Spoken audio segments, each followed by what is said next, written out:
ఇంట్లో కర్రీస్ వండలేనప్పుడు పచ్చడ్లంటే ఇష్టమైన వాళ్ళు ఇలా ఒక్కసారి నాటు టమాటీలతో పచ్చడి చేసి చూడండి. వేడివేడి అన్నంలో వేసుకొని తింటే ఉంటుందండి. చాలా చాలా బాగుంటుందన్నమాట.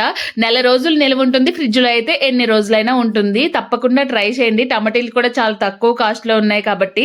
ముందుగా ఒక 2 కేజీలు నాటు టమాటీలు తీసుకొని కడిగి వాటిని తడి లేకుండా తుడుచుకోండి. తర్వాత 2 స్పూన్స్ చొప్పున ఆవాలు, మెంతులు కూడా ఫ్రై చేసుకొని మిక్సీ చేసి పక్కన పెట్టుకోండి. ఇప్పుడు తడి లేకుండా ఒక గిన్నెలోని టమాటో పీసెస్‌ని అలాగే 70 గ్రాముల చింతపండుని వేసి ఉడికించుకోండి. అది బాగా కలిసిపోయి బాయిల్ అవుతుందన్నమాట. దాన్ని చల్లార్చిన తర్వాత ఒక కప్పు కారం, ఒక కప్పు ఉప్పు, గుప్పెడు వెల్లుల్లి రెబ్బలు, మెంతులు, ఆవాల పొడి ఒక 3 స్పూన్స్ వేసుకొని బాగా కలుపుకొని మిక్సీ చేసి మెత్తని పేస్ట్ లా చేసి పక్కన పెట్టుకోండి. ఇప్పుడు దాన్ని తాలింపు పెట్టుకోవాలన్నమాట. కడాయిలో ఒక కప్పు ఆయిల్ వేసుకొని వెల్లుల్లి రెబ్బలు, కరివేపాకు, పోపులు, ఎండుమిర్చి వేసుకొని ఫ్రై అయిన తర్వాత మెత్తగా పేస్ట్ చేసి పెట్టుకున్న టమాటీ పేస్ట్ ని అందులో వేసి ఒక 10 మినిట్స్ మనం వేయించామంటే మనకి మంచి టేస్ట్ తో టమాటీ పచ్చడి రెడీ అయిపోతుందండి. టేస్ట్ అయితే అద్భుతంగా ఉంటుంది. మీరు కూడా తప్పకుండా ట్రై చేసి ఛానల్ ని ఫాలో చేసి సబ్స్క్రైబ్ చేసుకోండి.